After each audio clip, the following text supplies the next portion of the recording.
adoption of the published agenda. Councillor Snively, Deputy Mayor Malash, to our clerk Robert for addition.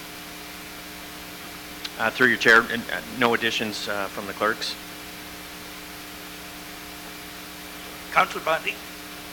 Mr. Mayor, thank you. I would like to put a notice of motion forward later this evening when the time is right. Thank you. Thank you. No one else? Councillor Snively. Through your worship, the same. I like the time's right. Notice motion also.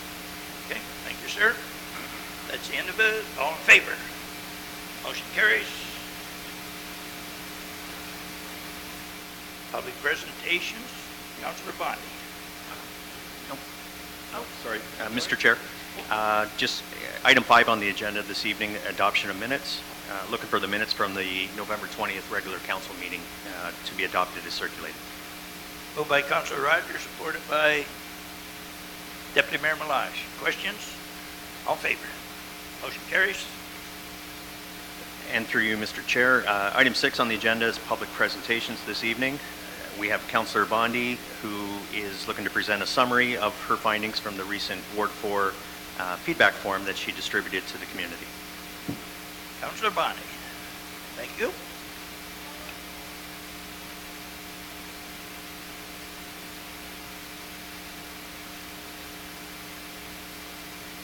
All right. So thank you, Council, for entertaining me tonight. I won't take up too much of your time. I do have some extra result sheets here in case anybody in the audience is curious. I'll just put them here and grab them so we don't waste time. So I think Council is aware of what I did actually about a month ago. And I did it with friends and family and volunteers, so it wasn't something I did alone, because I've been referencing it quite often because it's really been a lot of helpful feedback. So October 10th to 19th, myself and a team of people helped me put a letter on every house in Ward 4. And the letter was kind of like, you know, I want to do some feedback at Town Hall. We're planning a spring or a fall open house, which we already had. And I suggested that the Harrow News was priceless because it really is in terms of reading what is going on in what we do in council. I also talked a little bit about how to make service calls. Because unlike Councillor Snively, who said at the ward meeting, call him, I'd really like the residents to try to put in service calls for work orders themselves. If they don't work, come back to me and then I'll help you with your issue. I find I'm getting 2 to 3 service or work orders a day, and it's really keeping me wrapped up in kind of running around. So I'd really like to work on some high-level things. Not meaning that service calls and work orders aren't important, but I would like to do some bigger and better things. So I said, you know, we would have a by-election to replace Councillor Bill Caxero's seat, and that I was looking forward to working with the new colleague, and that I was really excited about the 5-year budget and the asset management plan. And then I talked about the cuts on residential development fees. So that means everybody, if they read the letter in Ward 4, knows that Council is looking to reduce the residential fees in that ward. And I talked about the open house. So that's kind of my letter to them. And then I got feedback, and it's right here.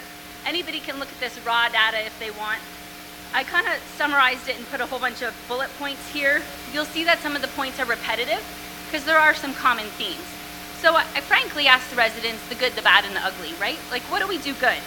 And so people are really happy in Harrow about the new plaza, the Priscilla's Presence, the deli, the Naples. People are also really happy about the flowers, the job that Communities in Blooms does. People are really happy about the arena and the public spaces. I did get some feedback on the voucher program, and one of the goals I'm hoping for 2018 is that we can have the voucher program and hopefully dog tags be sold at the Harrow Arena. Because although a voucher is free and it's worth $75, to get in your car from Harrow or Colchester and go all the way to Essex sometimes takes up a whole morning. So that would be really nice. People, you know, said our services were good. People said that the garbage removal, the snow removal was really good. They liked our televised meetings, so that's something I hope we continue to do. There were some positive comments about Erie Street. You know, the same Petro, people liked that, you know, Petro is now a nice green space. People supported the zero development fees. I didn't hear anybody say that they didn't support the zero development fees. So some of the bad feedback that we got, there's disappointment in the area that the junior school is still sitting there. So hopefully through extending the junior school into the CIP area, we can see some development there.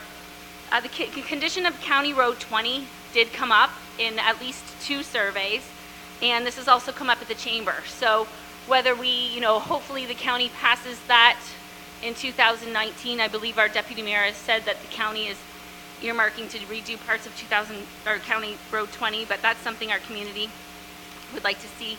Lack of affordable housing for seniors, and one person even wrote, "We do not need a survey to tell you that you need affordable housing for seniors." So common themes again were Walnut and Center. I received that on 3 surveys.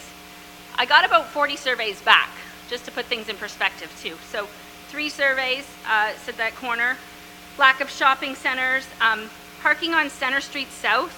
I got this on 2 surveys by Tim Hortons. I thought they were parking on the curb, but people are actually, and I saw it this week because I looked for it, people are actually parking at the stop sign on Center Street where Tim Hortons is and running into Tim Hortons, leaving their cars on the road, and I've seen it now. So lack of police patrolling, that was a common theme too. That came up about 3 or 4 times. Actually, one older gentleman said that businesses do not need incentives. Town seniors need incentives instead. So we've got that generation that's feeling the crunch with tax burdens.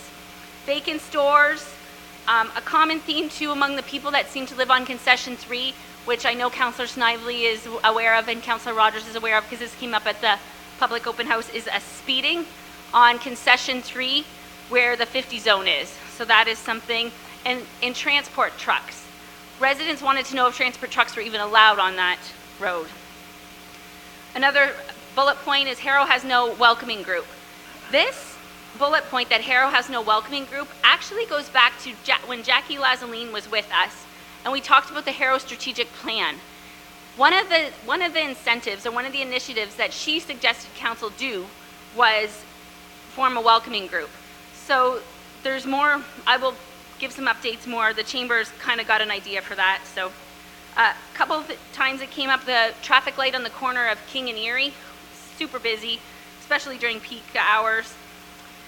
So speed limits on residential streets, right? Another one is the hydro problems.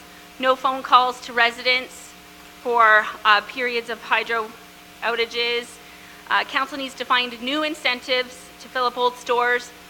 I feel like sometimes residents don't know about the programs we already have in place. So by doing the articles and the newsletters like the Essex Matters and getting them out into our public facilities will only help bring that message closer. Street light required at the end of Walnut, LED lights. So what I got from the bad is that Center Street, Walnut Street seems to always be an issue in Harrow. Police presence and lack of senior housing. Some of the ugly things, and I think some of these ugly things we can work on, but garbage containers, rundown buildings. There is a little bit of concern of the tax increase paired with the MPAC assessment. There is a little bit of concern with people in Harrow Centre paying for all of the perceived upgrades in Essex Centre when the flooding rebatement program was on. So I'm going back and I'm pairing that message with we're going into a sewer study now in Ward 4, so we're going to be spending the same money if we have problems. Little compassion for seniors. That was the same gentleman. We need more sidewalks. That seemed to be a common theme from the residents that lived on the 3rd concession. If you live on the 3rd concession in the nice subdivision there and in, I can't think what's the housing development there, Aspen Gardens, there is no sidewalk into town. The bike path on Erie seems to be underused. The same thing, four-way stop at Center. All the streets in Harrow need replacing. We should focus on streets, not bike paths. Power supply, and that's about it. This is your takeaway, and do with it what you want. But it was a really fun activity, and I'm hoping that we can continue from this. And I know Alex is on our team now, and he's doing a great job of getting the word out there. And I've been working through the issues and picking away at them. When a resident needs a response, I wrote, needs a response, and then I'm writing back to them. So I have a copy for Chris and a copy for Doug with them highlighted. Not really necessarily action items, but just the concerns in their area, plus the good things in their area too. Mr. Morrison has been answering some of the financial questions that I've been getting from residents, so we've stayed on top of it, and that's it. I just like to thank council for their time. Okay, before you leave your chair, we have a couple of questions or comments. First, Councillor Vokes, and then Councillor Snively.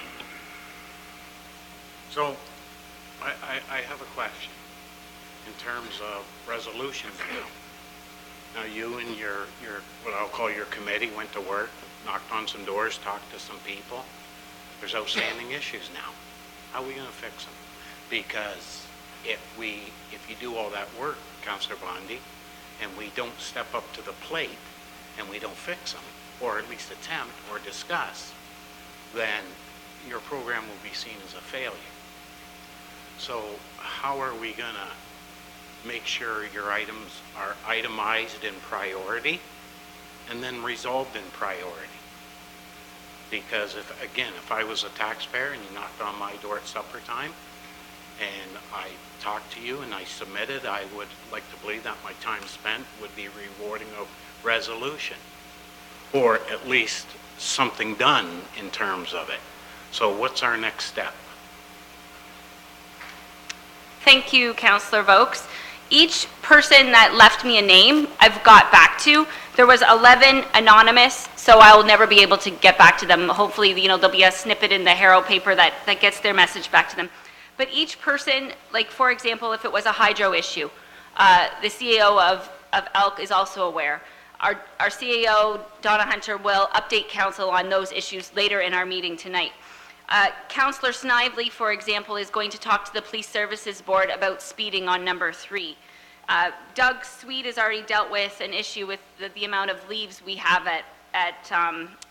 on Pearson Avenue in Harrow. So each one, if we can solve it, I've wrote back to them saying, we're looking into it. So the things I think that council needs to keep a radar on is hydro issues. That's a big one. Let's keep that on our radar.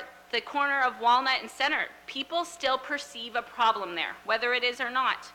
Having vouchers sold in the Harrow Arena, that would be an action item that I hope we can follow through with and provide vouchers at the Harrow Arena in 2018. That's a big deal for people. And continuing the voucher program, people liked that program. Things that we're doing right, street cleaning.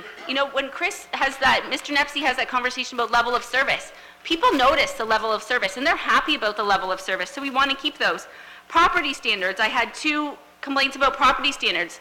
Kevin Carter's department's already working on those. So, and then I have Chris's, little sheet of highlighted and Doug's little sheet. There's nothing too much for the director of finance. The CAO knows about some of these issues in here. I'm kind of picking away at each one.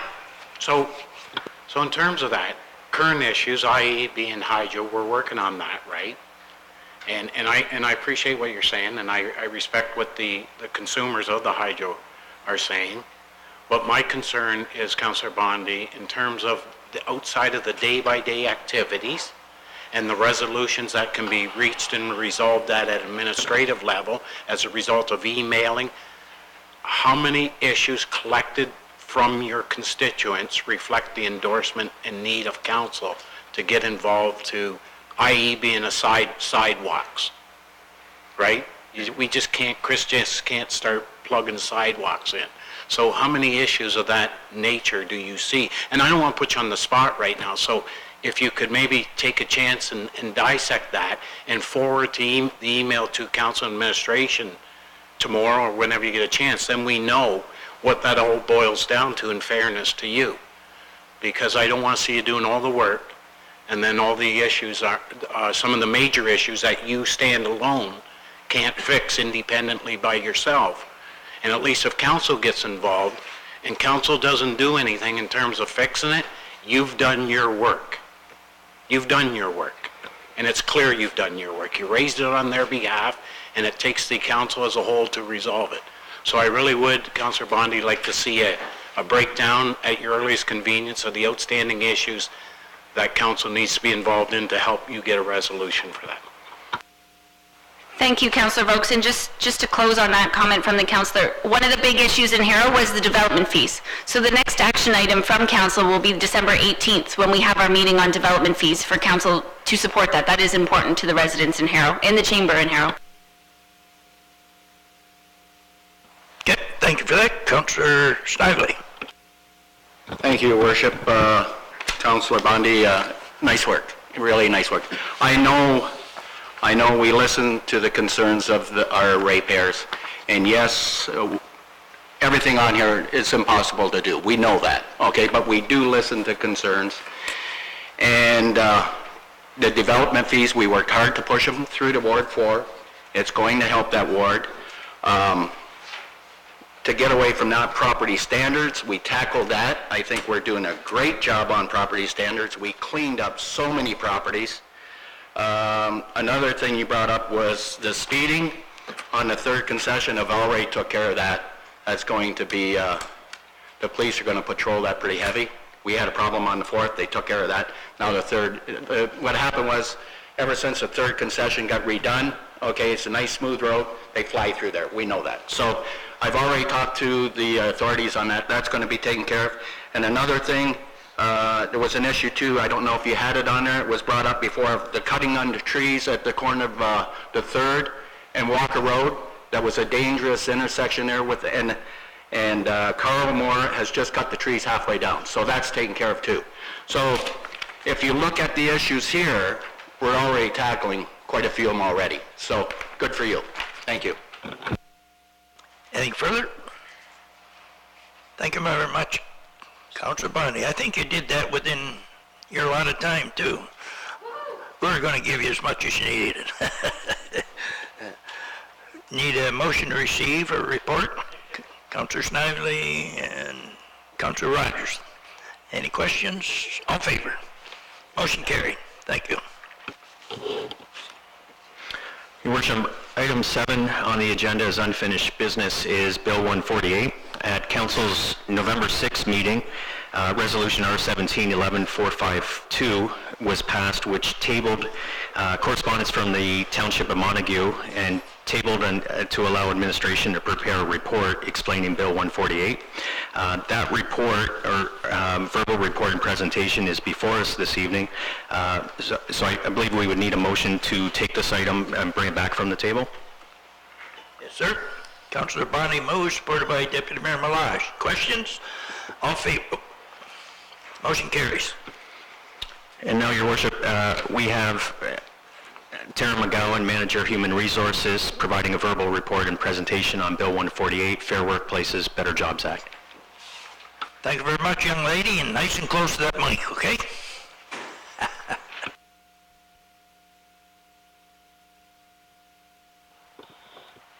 There we go.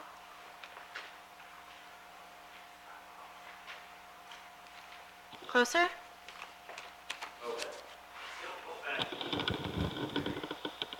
There we go.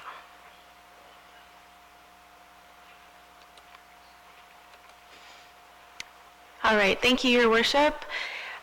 So Council did request some more information about the impacts of Bill 148. So just for some context, how did we get here where we now are faced with changing legislation?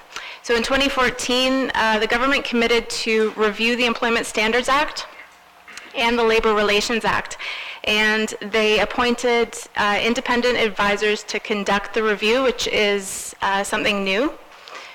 The advisors published an interim report in 2016, and then the final report was published in May 2017. In short order, on June the 1st, it received first reading as Bill 148, and then second reading, October 18th, 2017. Throughout the summer, there was various standing committee hearings where different groups were able to bring forward their concerns about the bill. Third reading was held November the 22nd, and it received royal assent November 27th, 2017. So as you can imagine, there's a lot of impacts for various organizations. Our municipality is no exception. So this presentation includes a high-level overview of some of those significant impacts. It is hard to quantify some of them at this time because a lot of it may be based on specifics that we just don't have. How many hours are going to be worked in 2018, things like that.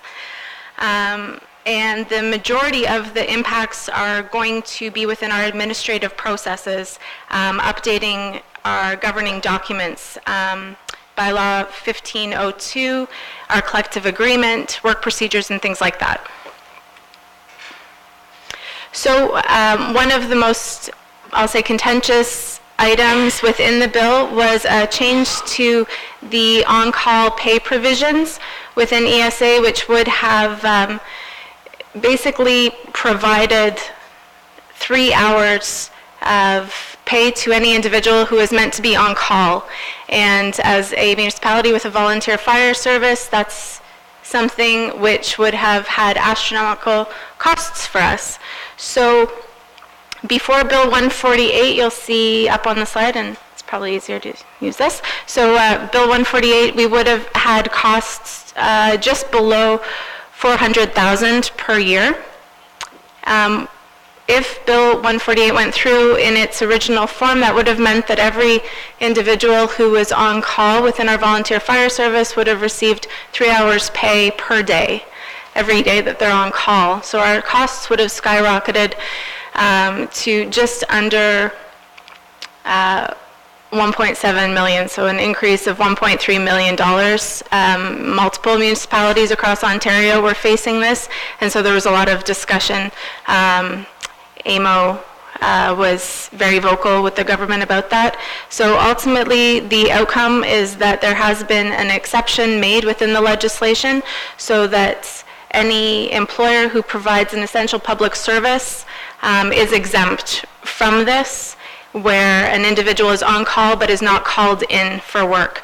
So the costs will basically remain status quo, which is very good. One of the other big items, which probably the general public is more aware of, is the changes to the minimum wage in Ontario. So Ontario sets various minimum wages. General minimum wage is currently $11.60 per hour. It went up on October the 1st of this year. And come January 1st, 2018, it will be increasing to $14 per hour. It will be increasing to $15 per hour January 1st, 2019. So I've noted here it's a relatively small impact to the town overall because for the most part, all of our wages are well above minimum wage and will be well above where minimum wage will be increasing come January 1st. That being said, our summer students, which we employ every summer, we have traditionally always maintained a scale for them, which is above the general minimum wage. So I have another slide that goes into student minimum wage, but we've never paid the student minimum wage. We've always paid a competitive rate, which is above the general minimum wage in Ontario. So that's a good thing. When we go through the exercise of increasing that so that it remains within the same spread from the new minimum wage to what it was currently spread out from with our minimum wage right now, the estimated impact will be around $25,000. And then when we look at our recreation staff, that is potentially going to have an estimated impact of around $49,000. We need to go back and figure out what type of a wage scale looks best for us. But currently, our wages are above minimum wage right now, and when we increase to, we basically will be increasing everything by 14.1% so that we keep the same spread with new wages for recreation in 2018. And then there's a few other categories, some probationary QP rates, rates for crossing guards, that need to be looked at just to make sure that we're still being competitive within the marketplace, and that will have a potential impact of about $3,000. This is the student minimum wage, which I spoke about earlier. So individuals who are 18 years old or under and work no more than 28 hours per week, employers can pay them a lower minimum wage. We don't use that, so that won't have any impact for us. And this is just to give you a little bit of a snapshot so that you can see that we do pay a competitive wage across our organization. The dark blue there is your Ontario general minimum wage year over year into the future. Our summer student wages, which I spoke about, we do pay a percentage above general minimum wage overall, so that will be going up. Our recreation non-union rates, and then as you can see, our QP unionized rates as well are well above minimum wage. There was some changes to the equal pay for equal work provisions within the Employment Standards Act. So essentially, if you have an employee who, say, cleans our arenas and they are paid a certain wage, but we have another individual who is in a part-time position doing the same job, some employers and some municipalities might pay different wages for a full-time versus a part-time. We don't, and this is just reaffirming for any employers who do that they can't. So this will have a very limited impact for us as well, if any. Vacation time and vacation pay impacts are estimated around $12,500. This is mainly because part-time employees receive vacation pay at 4%. Legislation will be changing so that individuals who have 5 years of service or more will now qualify for 6% vacation pay, which is the equivalent of 3 weeks. So right now we provide very generous vacation and are competitive within our sector.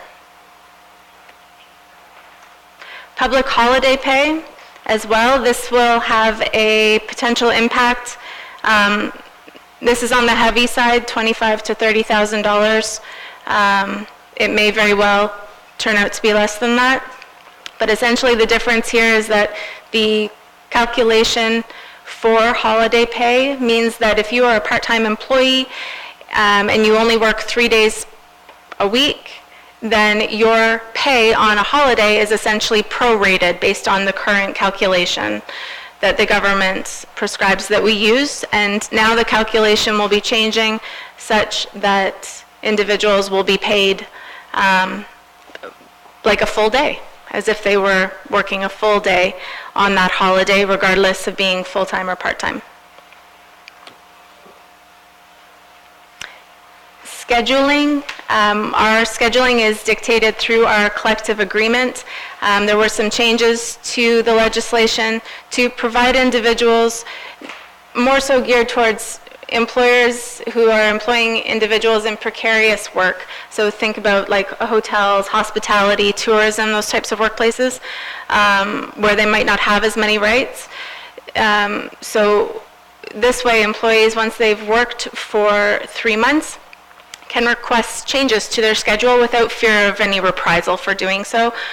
We have a collective agreement that governs how we do things, and we're a progressive employer, so this will not have very much impact for us. We will take a closer look at our language in our governing documents and our collective agreement, and we'll make sure that we're in compliance with that. Our collective agreement is expiring before the deadline.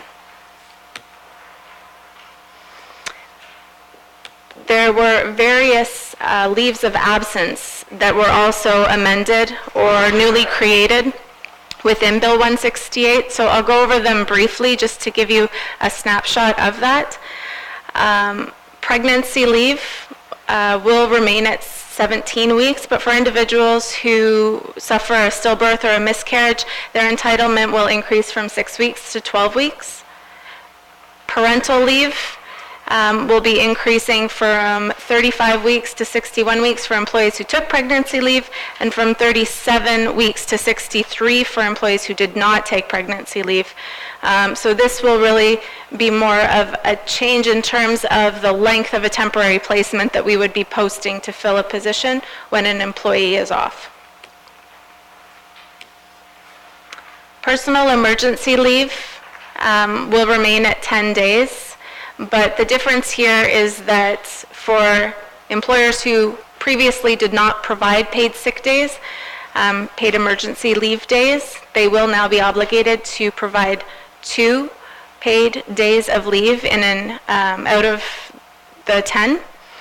And employers can no longer request sick notes for employees taking personal emergency leave. So some administrative changes for us in regards to that. But again, we provide a greater right of benefit for our employees. They have also, in this legislation, taken leave for domestic or sexual violence out of the personal emergency leave, recognizing that individuals who are dealing with something like this do need additional time. So they have created a standalone leave for this, and that employees employed for 13 consecutive weeks will be able to take up to 10 days, and then also up to an additional 15 weeks of unpaid leave if if they or their child experiences or is at risk of sexual or domestic violence. And family medical leave was previously 8 weeks in a 26-week period. It's now 27 weeks in a 52-week period, and there are new amendments that have been created which apply to the death of a child or existing crime-related death leaves. This gives a bit of a summary of the impacts overall for the municipality. There is a budgeted contingency for this. So we are just under $120,000. And there has been a budgeted contingency, like I said, to cover off most of this. In some cases, this is on the heavy side. So overall, I do believe the municipality is in good stead to handle all of these changes. Any questions? Okay, thank you very much for that, Tara. I have Councilor Bondi. Thank you, Mr. Mayor. Thank you, Ms. McGowan. This was good. This is something I think council needed to kind of see spread out for us. I think you mentioned it, but I think I need to hear it one more time. In terms of our collective agreement, does Bill 148 override it, or does our collective agreement override Bill 148? Through you, Chair, it depends, is the answer.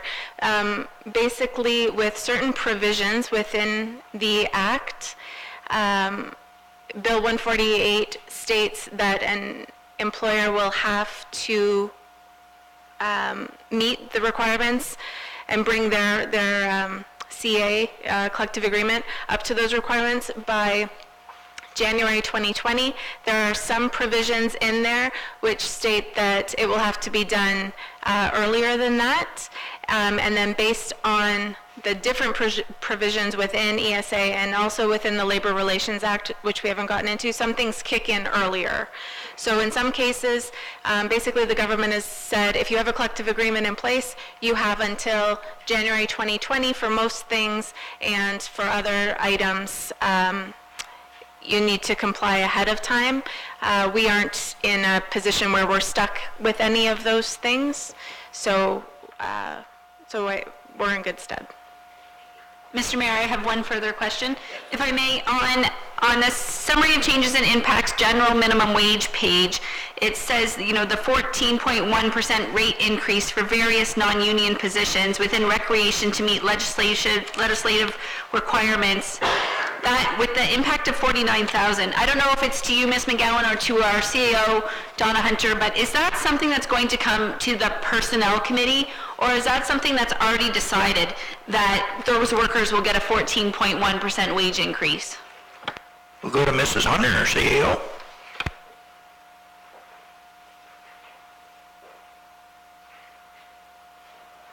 Through you, Your Worship, typically that does not go to the personnel. It's operational in nature. We would review within with all the directors and basically meet the requirements of the new bill.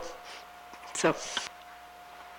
Okay, thank you. What are the legislative requirements? Like, I don't know a lot about all this. This is my first time seeing this, but I don't see, like, there's a lot of people out there right now making $14, $15 an hour. So when minimum wage comes up, I don't see all of those people that are making $14, $15 an hour automatically going up 14%. So that's where I'm reading this going, you know, like, my job isn't going up 14% because minimum wage is going up. And I'm not against minimum wage going up, don't get me wrong. I just didn't know if there was a legislative requirement for this.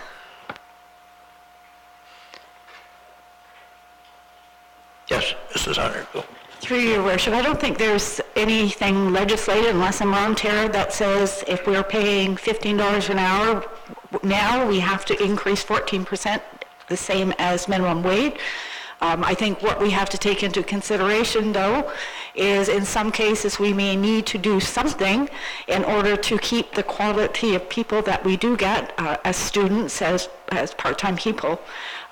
You know, I mean, we now pay a little bit of a premium for students, more so than we had in the earlier years, but we're getting quality students. We are now paying a little bit more for crossing guards because we're having a horrible time getting crossing guards and we're losing them constantly.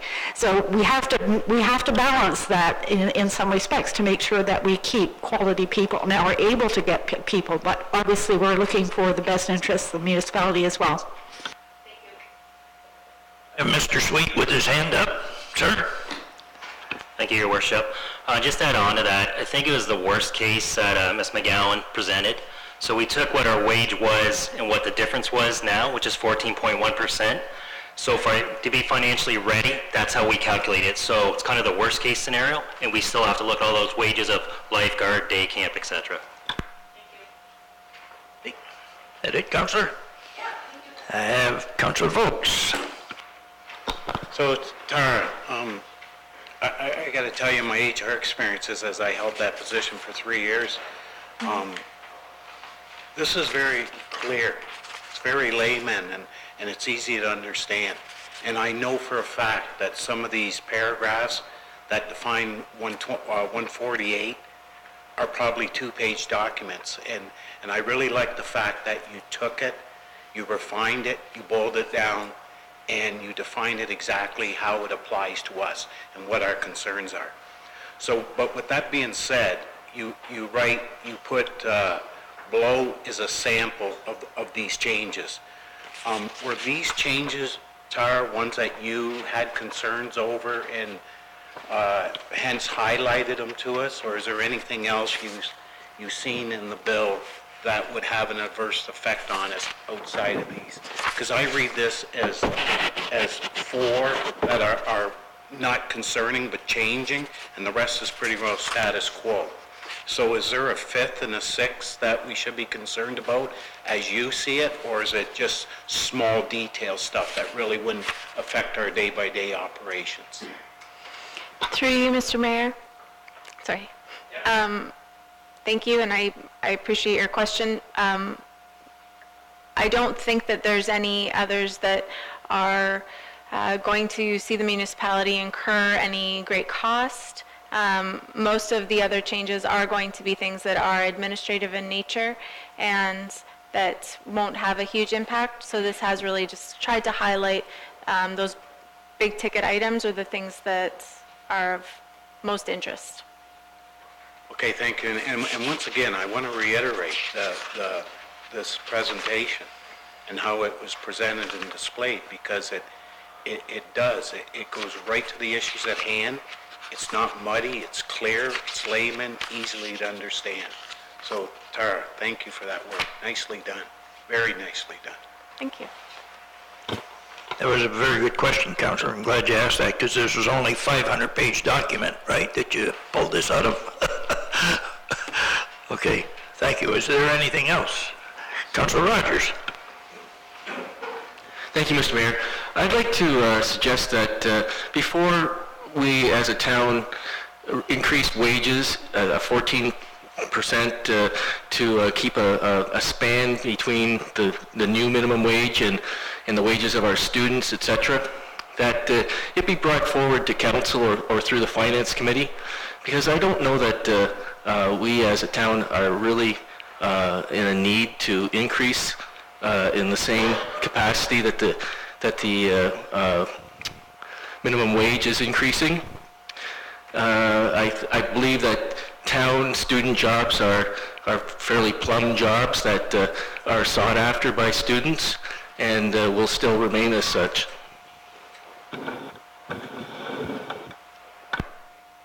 Thank you, sir. Anything further? Motion to receive. Oh, Mrs. McGowan, no comments or anything? Okay. Motion to receive Tara's report. Councillor Bondi, Councillor Snively, any questions? All in favor? Motion carries. Now, with regards to Bill 148, Of course. Yep. do we only need a motion to receive this as things have changed? Or just file it, don't even receive it? It's up to you, council. It's in here, and that corresponds from the Corporation of Township of Montague,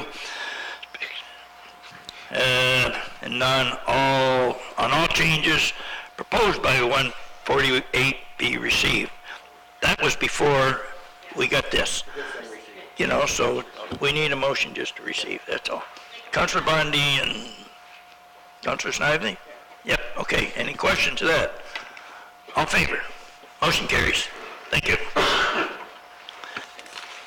Item 7.2 is unfinished business from the November 20th regular council meeting is Resolution R17-11479, which asked council to extend an invitation to ELK Energy to the next regular council meeting. I understand, Your Worship, that there's an update to be provided in this regard? Yes, sir. By me. The letter went requesting administration to come and explain to us. Now, to keep this out of the paper and everything, and keep it low-keyed, having spoke with Mr. Audette, he has a meeting with Hydro One tomorrow morning with regards to our complaints and everything. So he's prepared to come, but after he has this meeting, he'll have something to report to us with. So all we need to do is pass that on and accept the fact that he won't be here tonight, but the next time around he will be here. So, okay, Councillor Snively. Your Worship, that's fine. That's great. We're having that meeting, and we just want to know what's going on. And if we can get some answers from this meeting, that'd be great. So I think the constituents out there are waiting, okay, to hear what the problem is. So it's great. We're having that meeting, and we'll get the feedback. Thank you. Councillor Vokes. I want to clear the air, because the reality is we didn't have the meeting. We didn't have the meeting to keep it out of the media. We had the media for the reason is that the reality is that council meeting with Mike Audette wouldn't be fruitful because it wouldn't produce nothing. All decisions would be made by the board of directors. And in this case, Steve Bjorkman, myself, Richard, the mayor, Sherry Bondi, sit on the board. So the only two people who wouldn't be acknowledgeable in terms of what was going on would be Councillor Rogers and Councillor Snively. But by bringing Mike Audette here would be of no benefit. So for the purpose of the record, media, it wasn't to keep it out of the media, and it wasn't to keep it low-key, just for the record. It was just much more to the advantage, and it expedited things along by going that route. Because if Mike Audette was here tonight, the direction of council would be is itemize the problems to the board of directors. So we just jumped over that. We went right to the board, and hence why we're not talking about it tonight. Next time I think I'll have Mr. Audette speak to you, sir. So at this time, we just need to rescind the resolution that we had to have him here. Mr. Mayor, is there any opportunity for our CAO to provide any more of an update? like, we, Okay, I'll ask her. keeping everybody in the dark until the 18th, I feel like. Then it may not even be the 18th. I said our next meeting, maybe it could be even further than that, but Mrs. Hunter. Through you, Your Worship, I did speak to Mr. Audette this morning. They are meeting with two senior officers from Hydro One, both from the Toronto area tomorrow, as the mayor has outlined. Basically, over the past 2 weeks, they've been gathering information for that meeting because Mr. Audette feels that it's necessary to be able to prove the extent of the issue. And their anticipation is that they're going to work with Hydro One, as they have in the past, to identify the problem. Now, there's been a board meeting called for December 21st to discuss this issue again, and only this issue. And so when we say the 18th is when Mike Audette would be coming, I think that may be premature, because there has to be something to report. I don't think there's any point in him coming here, and he needs to report to his board before he reports to council. Anything further? Thank you, Mr. Mayor, that's fair enough. Because I made the motion, can I make the motion to rescind? Yes. Okay. Make a motion to rescind that motion? Okay, supported by Councillor Snively. Questions to the motion? Councillor Vokes. Not so much a question to the motion, but It's got to be to the motion, and then Okay. I'll recognize you. Okay. I'll do it after then. Anything to the motion? All in favor of the rescinding? Motion carries. Councillor Vokes. Thank you. I want to advise, obviously, and I'm going to call on the media to help us out with this a little bit. In terms of meeting the other night with the Board of Directors, the Board of Directors directed Mike Audette to send a information bulletin out, standalone bulletin, and not attached to a bill, of the problems they are seeing as a result of, after his discussions with Hydro One, and Townley, what it looks like in terms of getting it fixed. But we've been advised by Mike Audette very clearly, and it needs to be known, because I want people to be patient that's being affected by it. The quick may not be fast. It might not be an expedited, and I want to reiterate, it might not be, Townley, an expeditious fix. So that's where we are with it, but all consumers of elk who are having problems will be notified through Mike Audette's office of the current position of it. So, thank you. Okay, anything further? Okay, here we go.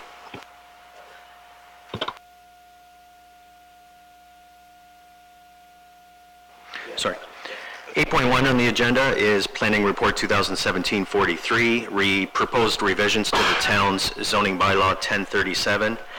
Through the chair, I believe our policy planner, Jeff Watson, may have a few comments in this regard. Mr. Watson. Thank you, Mr. Mayor. Yes, this is the result of the public meeting that was held on November 20th to deal with zoning changes and revisions to our zoning bylaw. Most of those changes are either housekeeping measures or they're to bring the bylaw into conformity with the changes that were introduced under our official plan amendments. The exception would be the rezoning of lands east and west of Highway 3, which was discussed, in detail at that meeting. Only one person came in attendance to speak to the matter, and his concern was whether or not the proposals affected his development plans, and they do not. So he basically went away happy. We have recently received some comments from the Essex Region Conservation Authority, and they were raising issues concerning natural environment and policies related to them. And you'll recall that one of the recommendations was that we repeal Section 10.8, which deals with natural heritage protection. But the reason for the repeal was not because we don't want to protect natural heritage lands. It was because it was actually a policy statement. It wasn't a regulation. And we want to relook at the whole question of regulating natural heritage, natural environment areas. And so we've been working with the Conservation Authority, and Mike Nelson's here in attendance, to deal with that.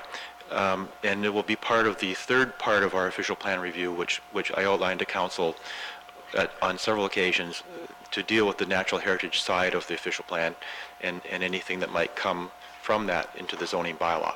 And that's something we'll be looking at in the spring of 2018. So basically, the recommendation is that council authorize me to prepare a bylaw to basically authorize the changes to the zoning bylaw, but with the exception that 10.3 or 10.8 in the zoning bylaw stay where it is, and basically maintain the status quo in that regard, and we'll look at that in the spring of next year. Okay. Thank you, sir. So through the chair, the proposed resolution would be to receive the report and for council to provide authorization for the preparation of a amending zoning bylaw to implement the revisions to general zoning bylaw 1037 without the removal at this time of section 10.8. Okay.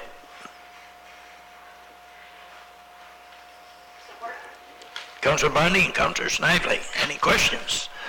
All in favor? Motion carries.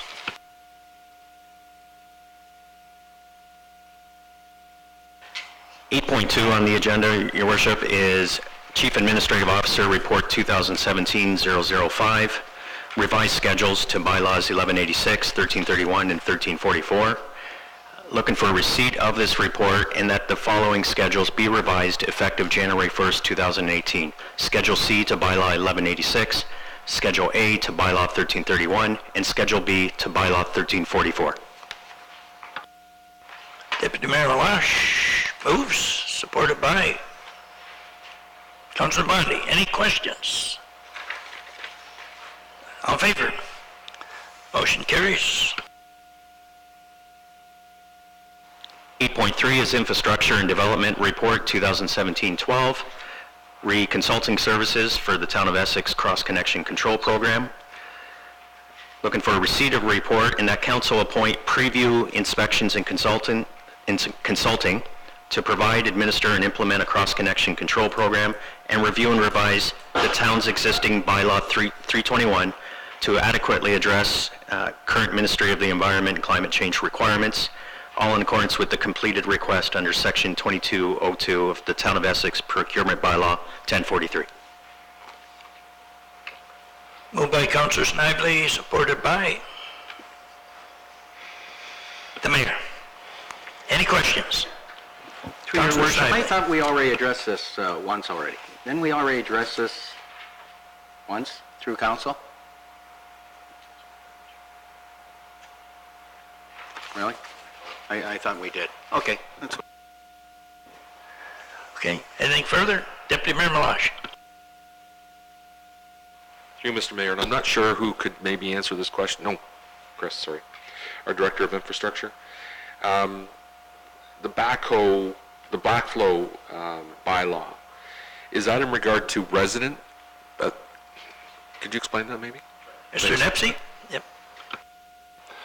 Through your worship, what the cross-connection program is for, it's for industrial, commercial, and municipal users as far as preventing and ensuring that drinking water is safe and having those backflow prevention devices in those facilities. We've had a very rudimentary approach to it as far as collection and enforcement and yearly permitting. We had the MOE inspection come in and they really said you got to beef this up and bolster it. It's something that's being pushed greatly as far as ensuring that when a business comes in, what type of backflow prevention do they need based on the requirements they have, how often do they have to monitor that program, whatnot. So what this consultant is going to do, this is kind of the niche that this consultant provides as far as backflow prevention, cross-connection programs. They'll come in, they'll set that up, they'll identify everything, register everything, begin that data collection and that spreadsheet for us to maintain in the future. So it's kind of a one-time initialization, get in, set us up, and then we can carry the program forward from there. So this has already been approved in the budget. As far as costs go, this is in the ward-specific water budget. So as far as that goes, the money is provided. But it's different than the backflow prevention, the subsidy program that you're thinking of. Okay, exactly. That's great. Thanks. Anything further? All in favor? Motion carries. 8.4 is Infrastructure and Development Verbal Report. in regards to grading operations on given roads, Snake Lane in Ward 3, and this is further from the resolution passed at the November 20th regular meeting. So we have our Director of Infrastructure, Chris Nepsey. Mr. Nepsey. Through your worship, I guess since we've given Normal those accolades tonight, I can let him, no, I won't do that to him. Yeah. I won't do that to him. It was really unclear, we talked about just a verbal update and on grading operations, and I didn't know how detailed council wanted to get in terms of grading operations, so I've kind of done a high-level summary of how we attack grading our roads, and what types of things we look at, and maybe where we can go on this. So, we've talked about what you do when you grade the road. When you're grading the road, you're renewing all the aggregate that's been in there. All the stone that's been in there, it's been pounded out, it's been worn out based on traffic and weather.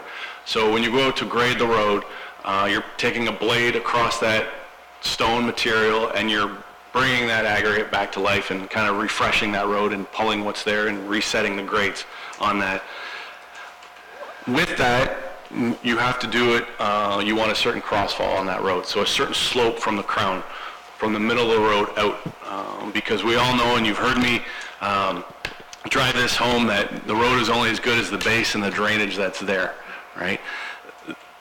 The real underlying issue with Snake Lane, and I think you've heard this again, a lot of this stuff you've heard from me before, but the real underlying issue with Snake Lane is the subsurface and the drainage and the wet conditions of the area there.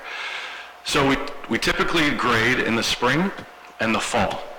And then how many times within the spring and the fall is really a function of the amount of traffic that road gets, the amount of, the type of weather we get, the road geometrics as far as vertical and horizontal. Is it banked?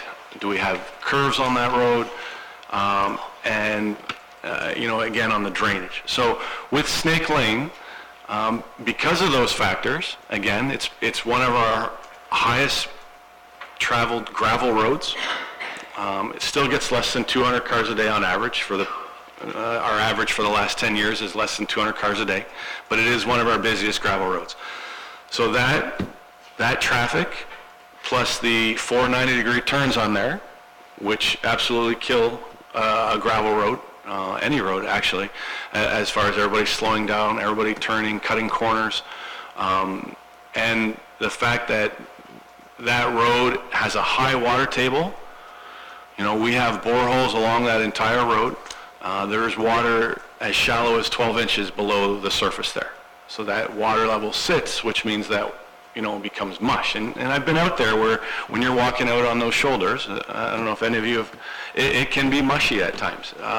So those factors all contribute to the deterioration of that road.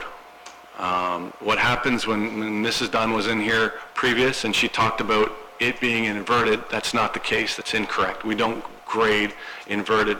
There is a crown on that road. When you grade, you're trying to scrape out the defects in the road. You're trying to scrape out the potholes, whatnot, but you can't do it all at once either.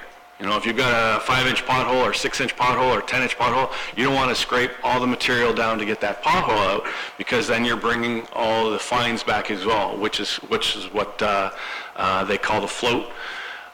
When you do that, when you get weather and you get traffic, it turns to mush. So it's a real art as far as getting out there and doing that. The other factor that contributes to our grading operations is it's an art. It's something, the more you do, the better you get. With us only having 40 kilometers of gravel road now, that means you're looking at grading Snake Lane maybe 2 to 3 times, maybe 4 times from September to December, with a workforce of 6 to 9. If you're rotating through that workforce on who gets to grade the road, you're looking at an employee that might be able to grade that road once or twice every other year. So those are factors, right, that contribute to that. As far as moving forward from here, hearing all those issues, what we've talked about is step one, moving ahead with getting that drainage repaired, or getting it looked at to be repaired, sorry. Because it would be through a municipal drainage process. We're going to look at the engineering behind what would be needed to improve the drainage. That's step one. Let's see what that is. Let's see what that costs. By fixing the drainage, we'll be able to fix some of the alignment and potentially some of the property issues there. Some of those 90-degree corners we have, the property lines float as far as where the road is located. So there's a couple things that could be fixed with the drainage. I think, I don't know if that's sufficient, Councillor Bondi, if that's what you were looking for as far as a summary of where to go. We don't grade in the summer because we apply brine. And that brine keeps that, it's a dust suppressant, it keeps that road bound and not dusty. So we don't touch them in the summer. That's why the spring and the fall. So, I'd like to pass it on to Dan and Norm if there's anything they want to add as far as from an operator's point of view. If I missed something, by all means, please step in if you want to. Either one of you gentlemen? Looks like Mr. Boudreau.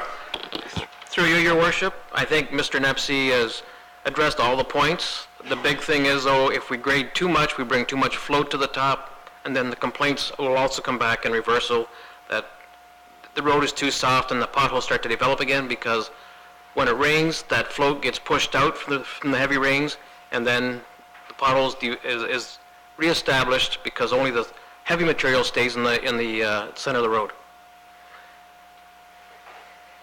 Okay, I have Mr. Nepsey again.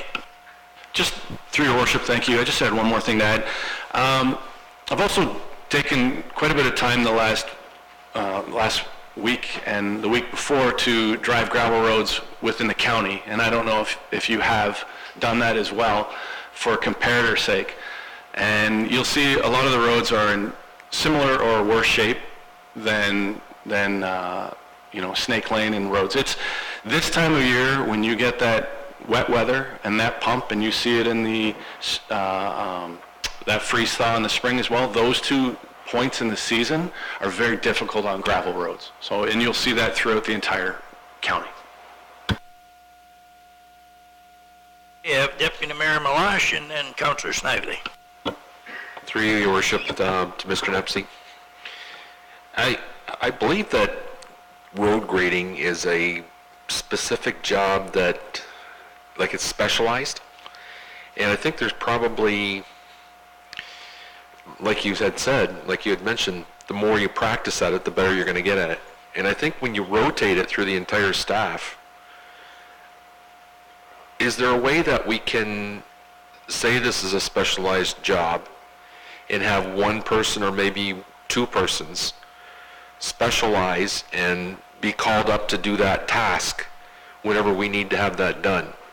We could send those 2 persons away to be educated on it, to take special courses. There's probably courses that you can take that would help to better the person in doing the job.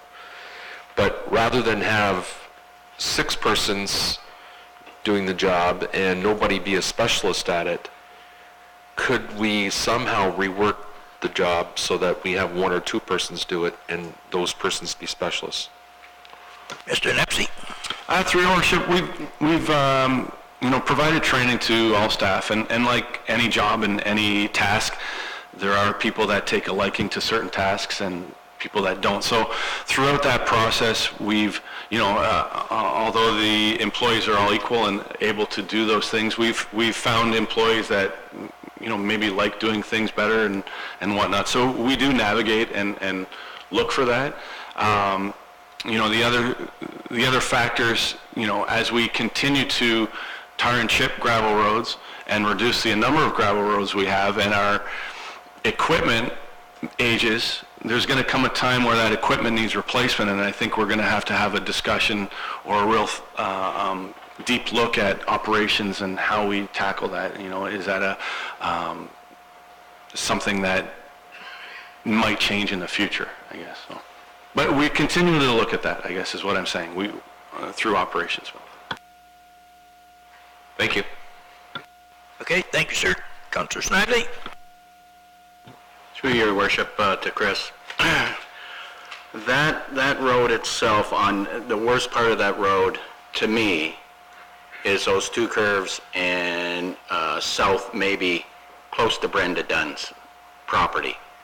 I know this come up before. We know the water table's down, 10, 12 inches. We know that. We were looking into the cost of drainage. We talked before on council doing it in sections. Have we looked into drainage maybe close to Brenda Dunn? I forget what the result was. We talked about drainage going to the town drain, to the storm drain. If we could hook up to that storm drain from the town and flow into that, would that? I know the problem there is a lot of moisture. We know that, and that's major part of that problem there. But have we looked into drainage along there? Mr. Nepsey? Through your worship, we had that initial, we had that open house, right, through your worship, as far as Snake Lane issues and whatnot. We had, I think, a high turnout as far as residents go. From that, we talked about drainage being the number one issue and correcting it. The takeaway from that meeting was really that the residents at the time weren't interested in looking at drainage solutions as far as cost-wise goes. From what we've gone through the past year and whatnot on council, that's something that we're initiating right now and looking through. So we haven't gone into the details of looking at figuring out what those drainage solutions may be and what they may cost. That step is going to be taken now. So we haven't. Thank you. And we're talking partial drainage, or are we talking about a whole drain right down Given Road, Snake Lane? Through your worship, we would look at phasing it, but we would look at we would investigate the entire scope of works and then to see if we could piecemeal it and break it down into areas of need that way. Councilor Bondi?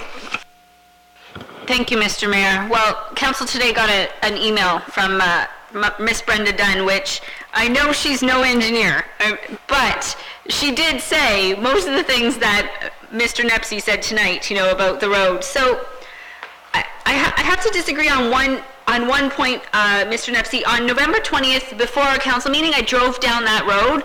I drove down it before council, and I was all by myself, so I didn't take a picture. But I really wish I would have, because if I did, it would have shown that there was a ridge in the center of the road, about a foot. And it was only on the north half. It wasn't on the south half. I get potholes, but the ridge was kind of why is there a ridge in the middle of the road?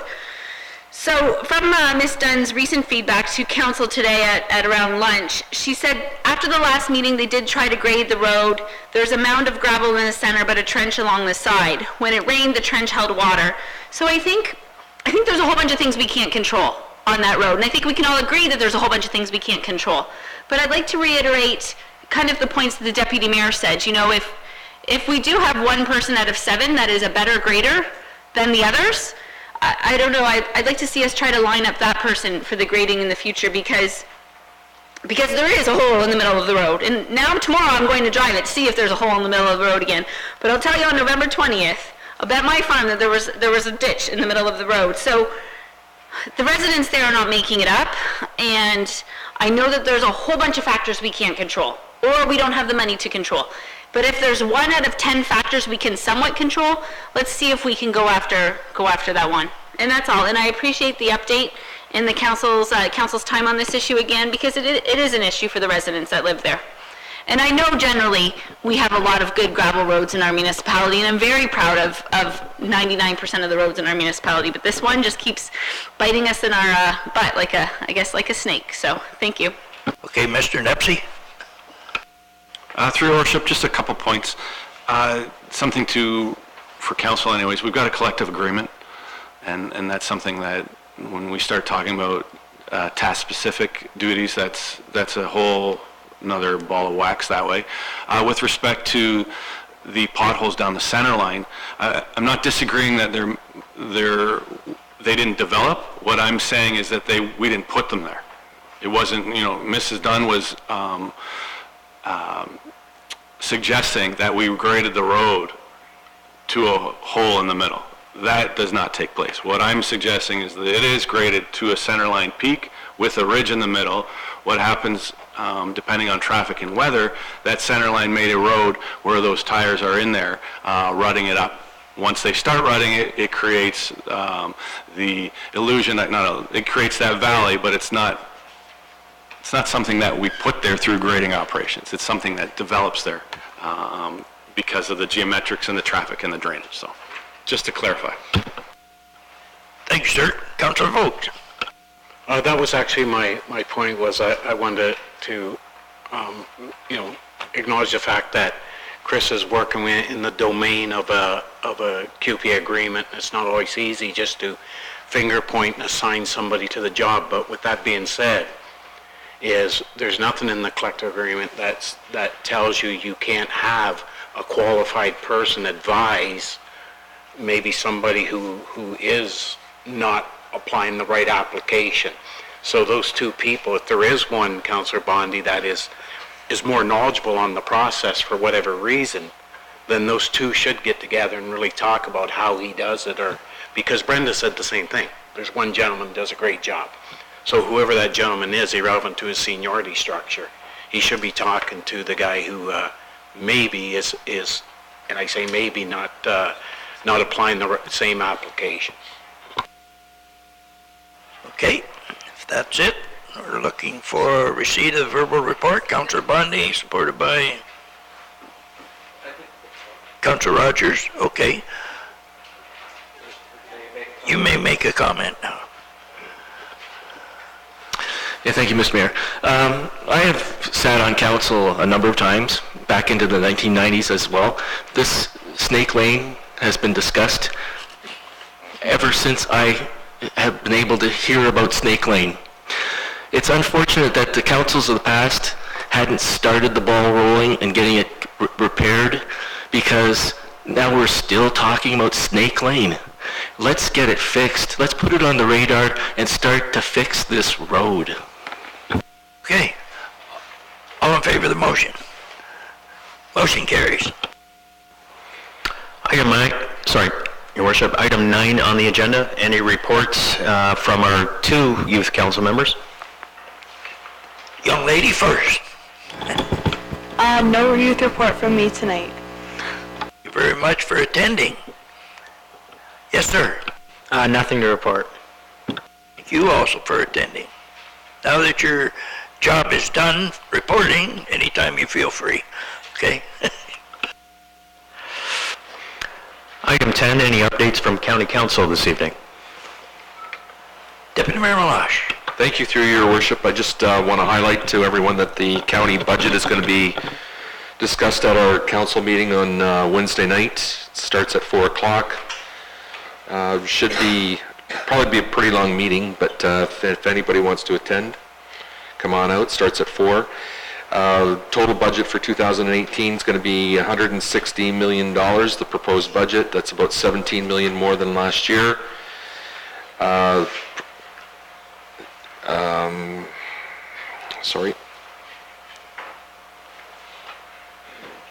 It actually works out to, and I had it here a second ago, it actually works out to, the target was a 2% increase this year as proposed by County Council to administration.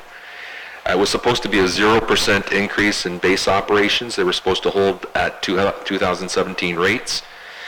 And we had an infrastructure infrastructure expansion increase that we've been increasing every year for the last 12 years. And this is actually year 12 of the 12 years that was mandated back 12 years ago, of a 1.5% increase every year for road and infrastructure expansion.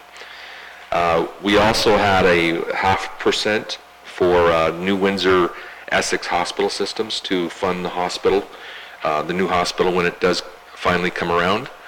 And so the 2% is actually been turned into a 1.54% that's going to be proposed tomorrow night. Administration's actually come back and reduced operations by 0.53%. So kudos to administration there. And it looks like we're, if everything goes on target for tomorrow night, it looks like as if we'll have a 1.54% increase in the county rate for this year. So if you have the opportunity and you want to hear some interesting discussion tomorrow night, 4 o'clock right here in these council chambers. Tomorrow or Wednesday? I'm sorry, Wednesday night. Sorry, what's that? Yep. Councillor Snively. Lots of road work? Lots of road work being done, yes, absolutely.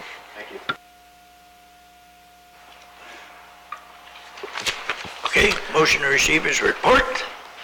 Councillor Rogers and Councillor Snively. Questions? All in favor? Motion carried. Thank you, Richard.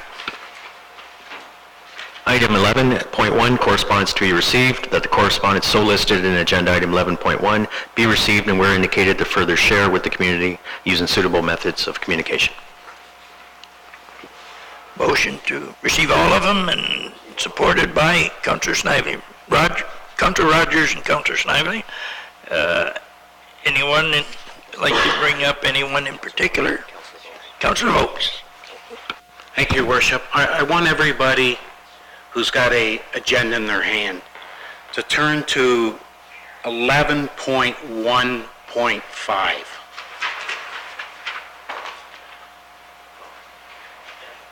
You see that? That was a letter that I requested with full support and endorsement of council to have Mr. Hoskins come to council to talk to us about our health care concerns in our community. And if I read that right, he responded back in saying that he can't attend a meeting. Just for the record, Mr. Hoskins, everybody in this room pays his wage. And we elect him to represent us. Now, I don't elect him, the majority did though, and appointed through the Liberal government. He got that job, and he owes us a diligence to attend certain things he can attend upon request. What I really find ironic about this is he was in Windsor on Friday and announced $2 billion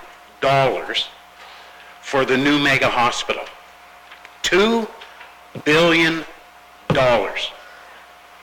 I was at emergency today, walking around, looking, acknowledging, and I had a guy there who was kind enough to let me in. And I walked, and I watched. And you know what they did? There was 3 people sitting in the hallway waiting to go in x-ray. There was a total of 9 people laying on gurneys in the hallway. And in the hallways, they were doing everything from taking lab samples. There was one young gentleman in there. There was 2 nurses working on him in the hallway, trying to get an apparatus down his throat to assist him in breathing. Assist him in breathing. In a hallway where everybody can see it. When I say close, I mean you could have been sitting in the chair, waiting to go in for x-ray, and reach and touch this gentleman while he's gagging through the process, and they're literally almost holding him down. So they acknowledged $2 billion for the mega hospital, bricks and mortar. Bricks and mortar has no heartbeat, it has no blood pressure, it has no feelings. It's bricks and mortar. The problem isn't the structure, the problem's inside. So where's this going? We ask him as a council, because I felt as though this council, outside of the conflicts periodically we have, we're a progressive council, we push to get things done, and we don't always hold back. And I wanted this council to take the torch, as we did with many things, and lead the way on recognizing the concerns of health care. And what I really wanted to do is I didn't want to fix the whole thing. I wanted to chip away at it. I wanted to talk to him about what's his long-term plan for helping people get through x-ray and get the service, emergency, and get the services they require. 3 weeks ago, there was a young lady gave birth right in the emergency room. They cleared the area, they brought somebody in, and she actually gave birth right on the floor. So my question is, does he know that's going on? And secondly, what's his intent in terms of, because if you got $2 billion for the mega hospital because it's a dog and pony show. I like to believe you got some money to help our citizens who are in so dire need get through the emergency. Because once you get into the hospital, I'm not too concerned about that, to be quite honest with you. It's that emergency process. So anyways, so I'm asking council once again to send a letter to them and say, we don't accept the fact that you just say you're not coming. Because you owe it to us. You owe it to us who represents our community. And Lakeshore and Kingsville and Leamington and Amherstburg and Windsor and all of them can do whatever they want to represent their constituents. I beg to differ that we can do just a little bit more. And just give him that nudge and say, please come to us. We need to have those candid discussions in a public light so everybody can see it and everybody can understand it. Because if there's an answer for not doing it, then everybody will hear that answer. If there isn't an answer, then hear our plea to fix it. That's all I'm asking. I just don't want him a letter being typed up by somebody else that says, hey, tell him I can't make it. He signs it and they send it to us, and we go, oh, geez, that's really unfortunate he couldn't come. It is unfortunate, because what the unfortunate about it is we need to call him out again and make him responsible. That's his job. So I'll make that a motion to do that. And I'm looking for a seconder. I don't want to talk about it real long. Excuse me, I got to interrupt right now. Sure. We have a motion on the floor already, so we can't make a motion right now. So then we'll accept the report. Is that what we're looking at? And then I'll bring eventually, when you're finished, I will ask if anyone else has anything, and then we'll go from there. Okay. You finished, sir? Yep. Councilor Vokes is finished. Anyone else like to? Yes, I do have Councilor Bondi down here. Councilor Bondi. Thank you, Mr. Mayor. I have 2 points. I also share some of Councilor Vokes' concerns in terms of the mega hospital and in terms of putting infrastructure into bricks and mortar versus putting infrastructure into people to serve people.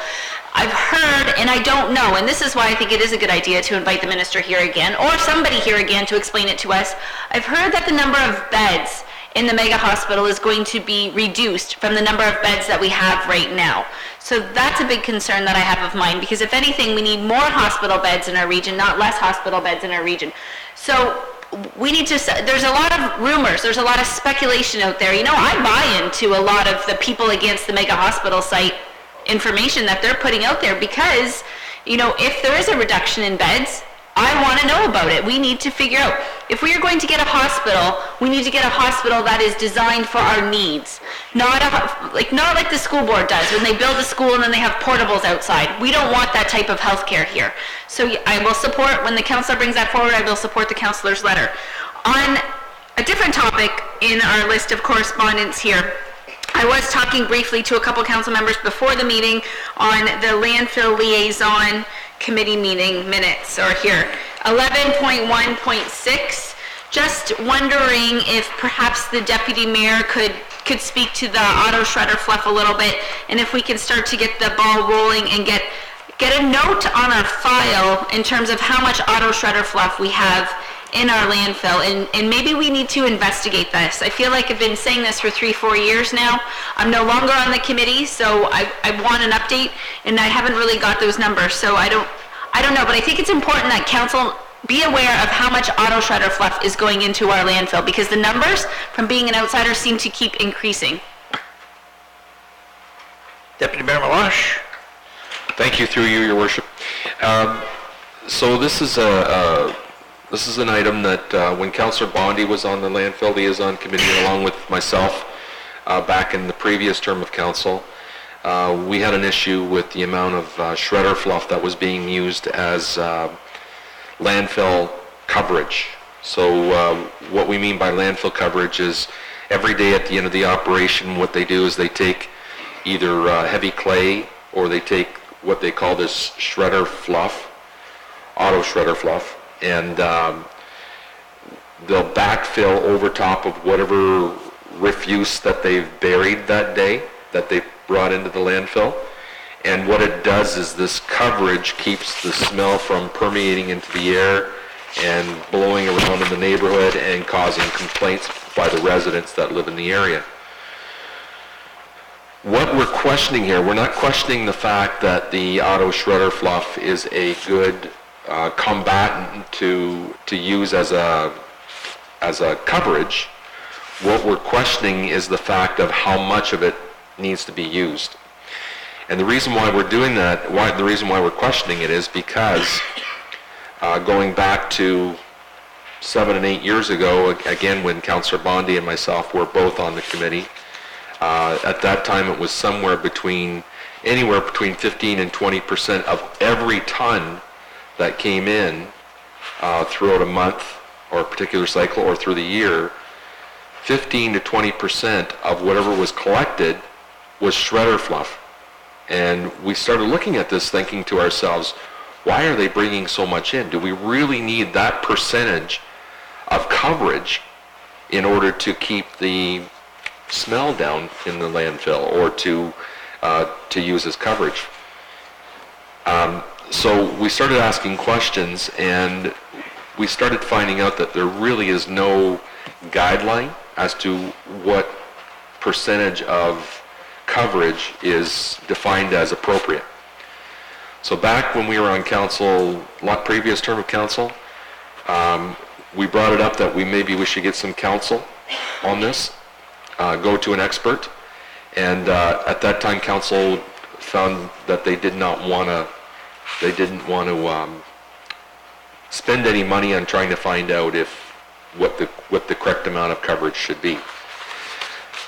We have concerns because the shredder fluff that they're actually using, there's actually a revenue stream for the Essex Windsor Solid Waste Authority on this shredder fluff that comes into the landfill. And I can't tell you exactly what the dollar amount is. It wasn't in the report, but we do have a question out there. Councillor Snively and myself put the question out there to operations manager to get us that information. But Essex Windsor Solid Waste is receiving revenue, but because it's landfill coverage, the town of Essex doesn't get a percentage or their flat fee that they would normally get, $7 per ton. And we're starting to wonder if the reason why they're bringing in so much shredder fluff is to avoid paying that extra fee that they have to pay to the town of Essex.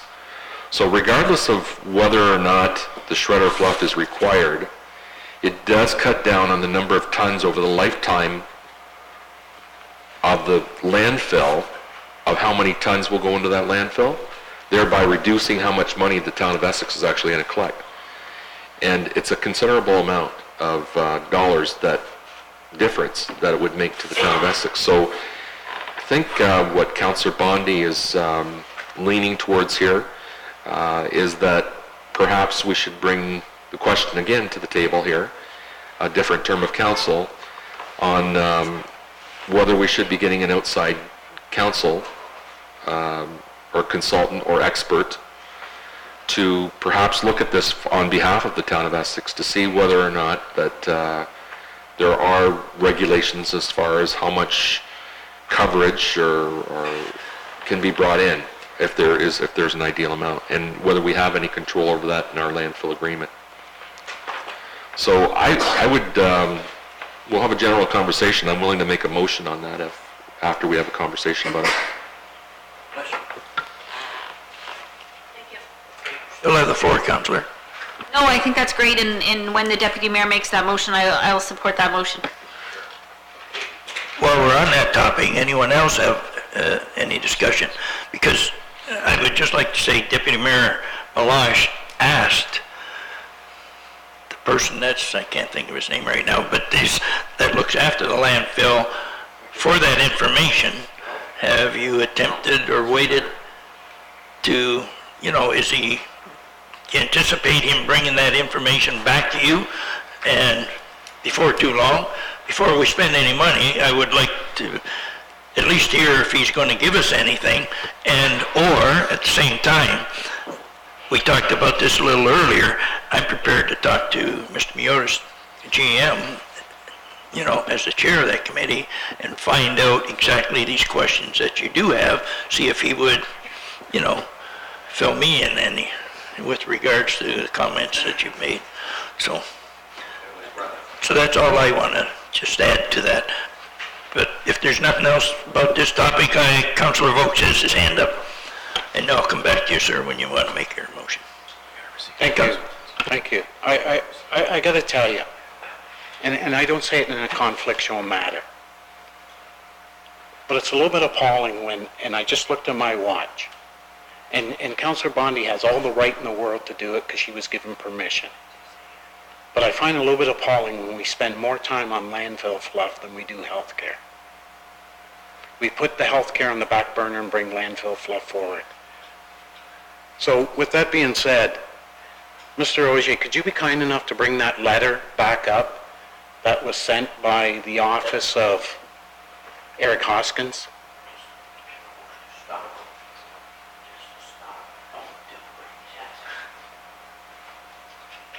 And that's not going to happen right now, sir. We are on this topic, and don't think that we didn't spend time on the health issue, which like you took about 10 minutes yourself. So, and I'm not knocking that. We listened to you, we dealt with it, we're continuing to deal with these issues, and if this health issue comes back, it comes back. We still are discussing anything on here because we still have a motion on this floor. If Deputy Mayor, or Councillor Bondi had Councillor Vokes has the floor, sorry. Well, But he Mr. wants Mayor, to deal with this, we're not going to. as a point of order, could we receive this correspondence, then deal with the health issue, because the Councillor Vokes wants to? Yes, we can. And then deal with the landfill issue? But is there anything else on here that anyone would like to discuss? He had the health, you had the landfill. Is there anything else we want to discuss? Ready for the question then? All in favor? Motion carries. Now, Councillor Vokes. Mr. Ogier, could you bring that letter back up, please? See the letter, people? Look at it. Who signed it? Sir, we're not here talking to the public. We're here talking council business by council members. I'm talking to the public. You're telling everybody what to do around here. I'm going to ask Please. you, point of order, I'm going to ask you to let me do my job and quit. Would you do the job through the chair? I am trying to, but you're No, you're not. You have not come through the chair yet tonight. Well, who am I talking to? Beg pardon? Who am I talking to then? You're talking to whoever you want to talk to. You have yet to come through the chair like the rest of the council members have. So don't tell me you've done it. Okay, then how about I just make a motion and then we'll talk questions, right? Want to do that? Make a motion. Okay, I will. I want to put a motion forward that we send a secondary letter to the office of Eric Hoskins. And the motion, do you want the reading of the motion, Mr. Ogier, how it shall read? Through the chair, if you can state the substance of the motion, and then I'll make sure the record reflects that. So I would like the letter to the office of Eric Hoskins to read, and I'm looking for a seconder in support, that a second request be sent to Eric Hoskins' office to attend an Essex Council meeting to discuss specifically emergency care procedures and environment. And that also assigned to that letter is Premier Kathleen Wynne.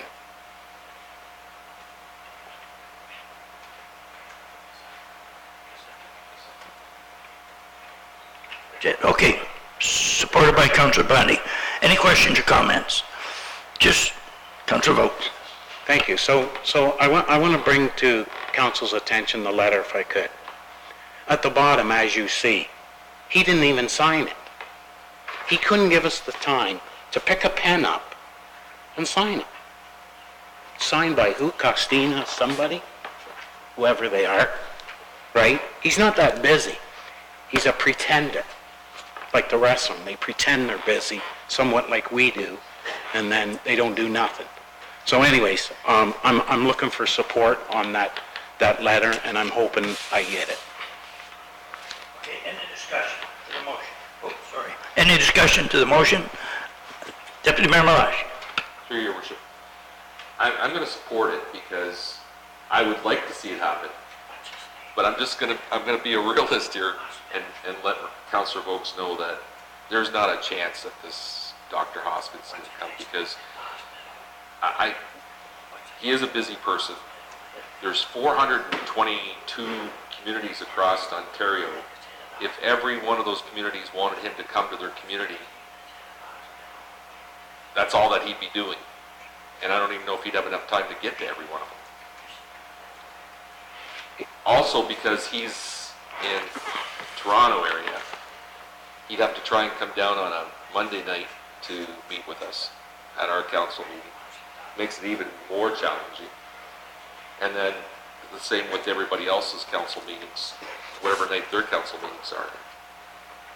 He's head of a very large, what I would call an organization, the medical health organization in the province of Ontario. So he's a really important guy and carries a lot of weight and so on. I would love for him to come to our council meeting and have a discussion with us. That would be great, and that's the reason why I'm going to support it, because I think it would be a great thing to have happen. Who knows, maybe we'll get lucky, and based on your tenacity to try and get him to come, maybe it would happen. But I think, and the way it works is that in the pecking order, we're a lot below what this person happens to be, and he does give us an opportunity, and it's through AMO, the AMO conference. We're allowed to go there, and we've actually had audiences with different ministers that are head of these different ministries. But that's the avenue to be able to speak to him, is to go to the AMO conference and set up a meeting at that point in time, because then he's there and he meets with every community that wants to meet with him. And we have done that in the past. So, bravo, I'm going to support you, Councillor Vokes, because I think it's a good move to try and get him to come here. But I think the likelihood of it happening is very slim. Sir, anyone else? You'll be last, Councillor, because you've made the motion. You'll get a second chance. I got to agree with everything pretty well that Richard said. I would like probably a friendly amendment to that motion, because I'm in agreement too, but I can't see it happening. But Mr. Musey, the head guy at Windsor Hospital Associations, that guy, if we included this letter to him to come, possibly, and I don't think he would even get Hoskins down here, but possibly he would come here and give us some kind of an update where Hoskins hasn't even got a clue of what's going on in Windsor. Personally, those are my thoughts, but if you would like to make a friendly amendment to include him with this letter, that's what I would like to see. If you say no, so be it. So that's my request. No, I'm not going to include. Okay, thank you very much. No one else before we go back to the second? Okay, Councillor Vokes, you have the last say. Thank you. I got to tell you, Deputy Mayor Malash, actually your points and views just gave him a way out. But with that being said, I can reiterate that everything you just talked about is not valid, and I can dismiss it. And the reason I can do that is because if you look at the letter he sent, his office responded to the letter November 23rd. His office responded November 23rd. So I assume he got it in the week of the teens sometimes. 18th, 19th, whatever day he got it. He was in Windsor on Friday. So he's a busy man, he ain't got time, we're lower than him, we're not... Let's get back to the motion. No, you're not. You're talking about something that he can't meet with us on a Friday. You're saying he's here Friday. He refused to come to our meeting here. We didn't have a meeting Friday. Maybe he would have come if we'd have said, we've got a meeting Friday. Let's get back to the point. The point is this, is that he had an opportunity through his office to plan something to meet with council on Friday, an independent meeting. He knew it. He's 18 miles away, and he didn't show up. He discarded us. So I want him here. And if he doesn't come this time, I'm going to ask again and again and again, because I got all the right in the world to do that. So I'll leave it at that. Thanks. All in favor of that motion?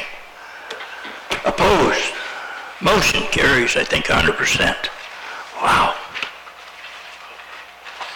Excuse me, point of order. Can you explain? Point of me, Yeah, point of order. Just a point of order, and I'm very, very attentive and very inquisitive as to why. When I speak and I conclude and I get full endorsement of council, you in a derogatory way go, wow. Can you tell me why you do that? I didn't think it would take that long, but if you would stop, you asked me a question. If you quit talking, I wouldn't have to go, wow, because it wouldn't have taken that long if you would quit rambling. You had to just disagree. Point of order, let's carry on, this is getting ridiculous. I agree with you. Let's move on. Yeah, Move on. thank you. Mr. Mayor, Councillor Snively. I'm not sure if the deputy mayor was going to raise a motion about the auto shredder fluff. Oh. Okay, Deputy Mayor Malash. Sorry. So I'd like to make a motion that we, as a council, have our clerk, Mr. Auger, look at trying to provide, look for someone who could perhaps give us information as an expert on the landfill and try to figure out the answer to the question of how much coverage is actually required. Any comments, questions to the motion? All in favor of the motion? Motion carries. Thank you.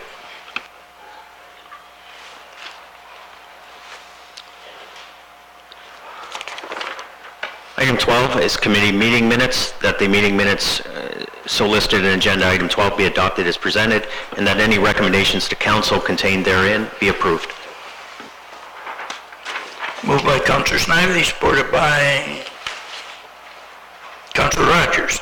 Any one of these items, anyone want to bring up? Councillor Bondi. Thank you, Mr. Mayor.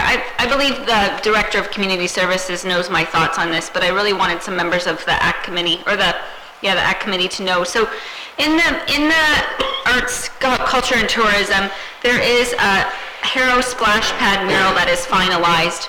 That never came to council. So I find it a little ironic that when a business in Colchester, for example, the Bar and Grill, had to come to council to get their mural approved, but we have a mural going up in Harrow Center, my ward, and I don't even know what it looks like.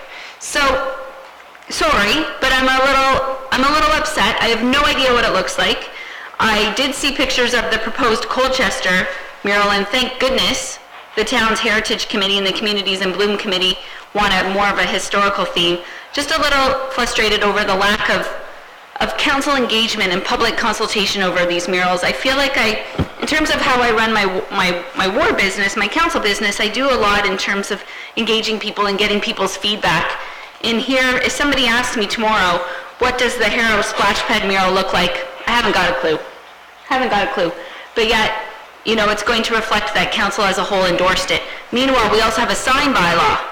So things like murals should be supported by council. So the director already knows, he doesn't have to have a rebuttal, but the director already knows that I was a little irked, and so does the CAO. Okay, thank you. Councillor Snively. Through your worship to Councillor Bondi, that come up at the last meeting. We did overlook it, and in the future, we have some murals that's going to be brought to council and approved by council before we move on any other one. So it was overlooked, and we admit that. Thank you for that, sir. Anything else? All in favor of the motion? Motion carries. 15.1 on the agenda, the following notices of motion were presented at the November 20th regular council meeting and are being brought forward for consideration this evening. 15.1.1, as moved by Councillor Vokes, that administration provide a report on the number and value of development charges related to commercial development over the past 5 years by ward to facilitate a discussion by council on the possible waiver of development charges for commercial development. Mr. Chair, we'd be looking for a seconder on that motion. thank you, sir. Do we have a seconder? Councilor Rogers.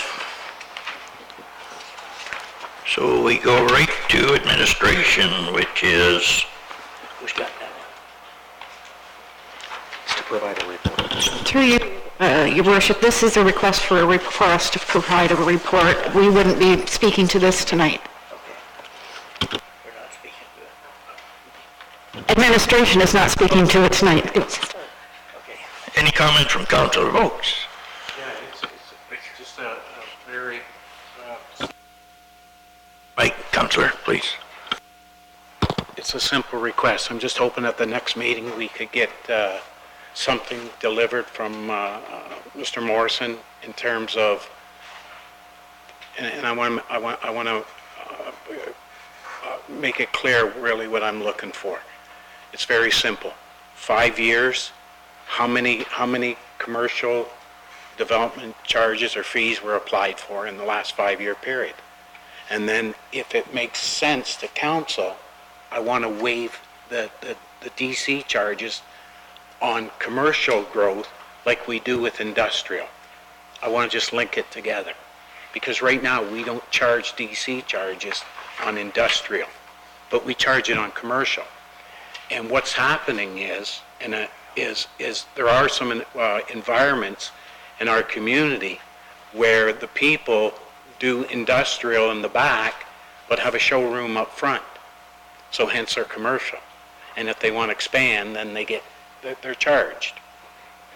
They're not siloed to. So anyways, that's what I want to discuss. But we got to know the numbers first. And it doesn't have to be a detailed report. It just has to be two simple things. How many and what was the revenue of that? I hope they're simple. Mrs. Hunter. Through you, Your Worship, I'm going to suggest that it be very difficult for this report to come forward before the holidays. I'm going to suggest that it would come forward after the holidays. We're in the middle of budgets. We're in the middle of year end, and we're short staffed right now. If I could. Councilor Bondy? Thank you, Mr. Mayor. That was kind of along the lines that I was thinking, like how simple of a request this is, because the last time our staff spent upwards of probably 40 hours on a report that some of us didn't even read or didn't even listen to. So I do support this because I do want to have us look at waiving commercial development fees in the entire municipality, possibly for 18 months. My question is can we look at maybe 2 years? Because if we were to waive development fees, maybe, or commercial fees, maybe we would look at an 18-month period. Do we need to send staff back to the drawing board for 5 years, or is that how much information we need? Staff are busy. We are down a manager of finance right now. We need to keep that in mind. We are doing our budget. So how can we streamline our ask to get the information I need?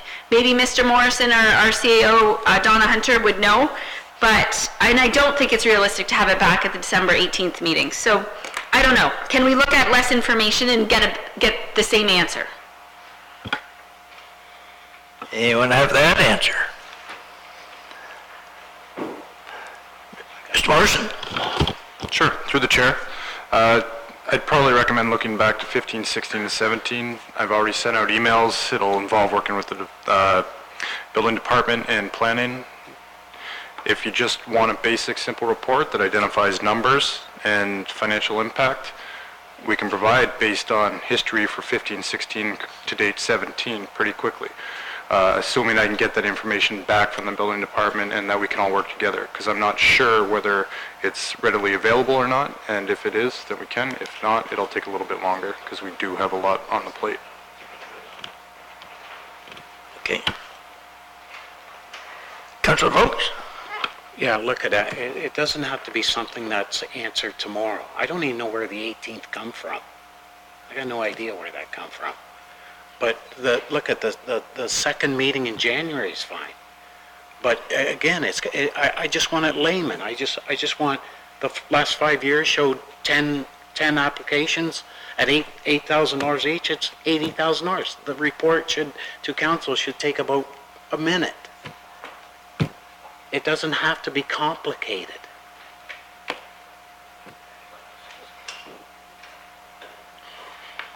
Did it, Counselor? Yeah, that's it. Mrs. Hunter? Through your worship, I just want to speak to this because this is the motion that Councillor Vokes, I reviewed with Councillor Vokes. Because we've been talking about development charges in certain wards and not doing things in certain wards and not others, I was recommended that if you're going to do this and you're going to discuss it, that we at least break it down by ward. To assume that we can do all of this before the end of the year with short staff, one short member in terms of a position that's vacant and one short that's on sick leave right now, I don't think this is that urgent that it can't be dealt with at the beginning of February. We have only one meeting in January, and there won't be enough time when we return to prepare for this. So I am going to suggest the first meeting in February that we would have this information before council. Councillor Snively? Through your worship to Donna, I don't see a problem there. It's up to Councillor Vokes. He's the one that brought this forward, and I don't see any problem in amending it to the last 3 years. To me, I don't think we have to go back to 5 years. So that's just my view. Thanks.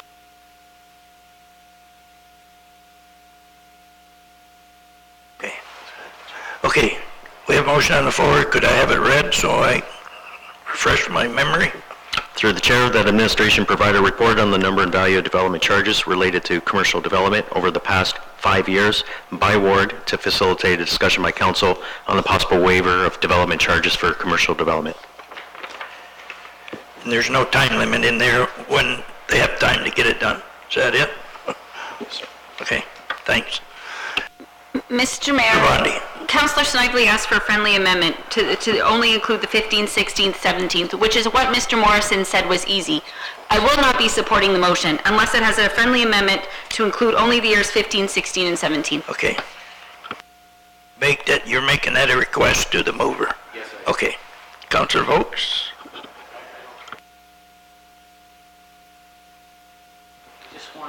Okay, so he says yes to a 3. Well, say yes or no, sir. Yes, you can. Turn your mic on, and then we can all hear you. Trying to talk over you. So I don't care if it's 1 year or 10 years, and I don't care if it's the end of February when we get it, as long as we know it's coming. That's all. It's, people say you talk too long. Well, look how we beat things down. Yeah, look at first meeting in March, 1 year assessment. Thank you.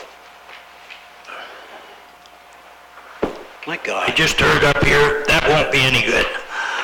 Your worship, I think, Councillor Vokes, I think Jeff's suggestion of 3 years will give you enough history that it will give you, because you may have a year that things didn't happen too much. Okay, so I'll put it this way. The year time allot will be at the discretionary of administration. 3 years. Councillor Rogers, he's second. He's okay. Are you kidding? Okay, you ready for the question? Because I'm not. All in favor of the motion? Oppose? And I can tell you,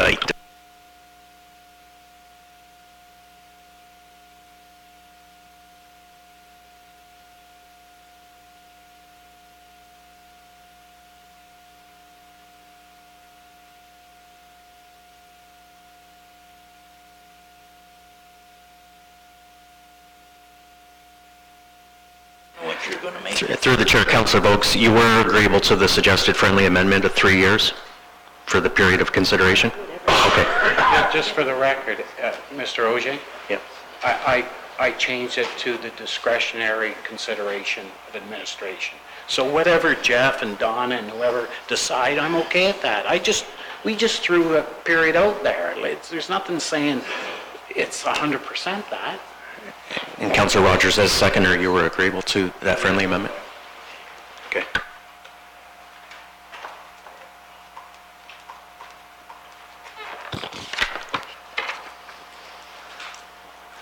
.1.2, the second notice of motion that was originally presented at the November 20th regular council meeting, as moved by Councillor Bondi, that the site selection and installation for 1 Senate banner poles be deferred until administration has had an opportunity to have a site visit at the proposed site of Queen Street between Munger and Sinisac.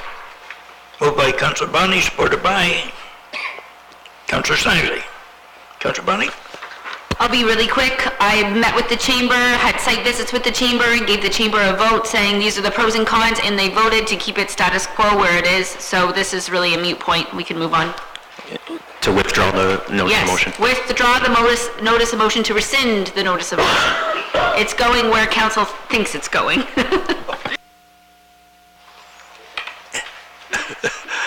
Any questions?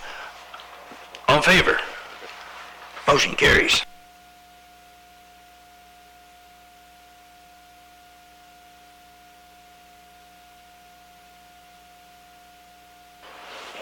.2 on the agenda and these following notices motion are being presented only this evening with no discussion or action and will be brought forward for consideration at the regular council meeting of December 18th. The first one this evening is Councillor Bondi in reference with the notice of motion that council direct administration to expand, if possible, the CIP area in Harrow to include the lands involving the junior school and high school, and further that council direct administration to explore if there is any way possible to expand the demolition grant to above $6,000. Thank you. Okay. The second notice of motion that was referred to during the adoption of published agenda this evening was Councillor Bondi. Councillor Bondi, if you can state your notice of motion this evening. Thank you, Mr. Mayor, and thank you, Mr. Clerk. I've been watching the media, so I want to see if staff, a notice of motion that staff investigate the possibility or the feasibility of doing fiber optics throughout the entire town of Essex. Thank you for that. And Councillor Snively, also during adoption of published agenda, you referenced that you would be providing notice of a motion this evening for consideration at the December 18th meeting. Thank you, through your worship. This is a drainage issue. I'd like to revisit our bylaw on drainage on built-up land to adjacent properties. Councillor Bonnie, Councillor Snively, can you restate that motion again, please? To visit our bylaw, or what we have in effect right now, to protect neighboring property from runoff on adjacent neighbors, built-up properties. Okay. Thank you. Bob?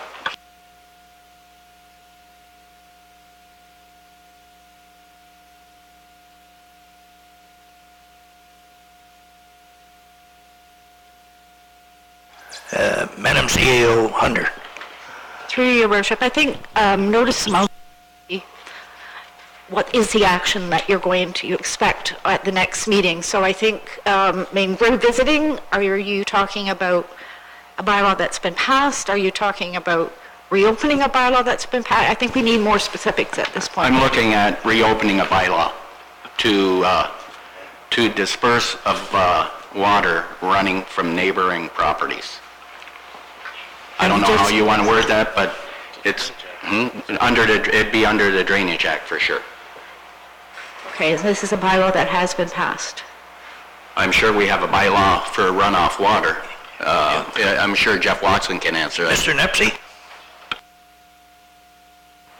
Through you, Your Worship, in discussions with Councillor Snavely previous, I think there's probably going to be two bylaws that are going to be affected by this. I would imagine the fill permit bylaw that we have that allows people to bring in fill permit to allow to do that, because I think that's the experience. That's what's causing the potential for the property standards bylaw to be looked at in terms of draining off your property to negatively impact your neighbors. So I think those are the two bylaws, property standards and the fill permit bylaw, to address Councillor Snively's issue. That's exactly right. We have runoff going on neighboring property, and the neighboring property is turning into swamps. So, plain and simple. Through your worship, if I can just clarify, is it just a discussion at this point, or do you want us to bring back some recommended changes? I would like administrative staff to bring back some recommendations how we can take care of the problem. Thank you, Councilor. Yes, and what the regulations are right now, how they're worded. Thanks, sir.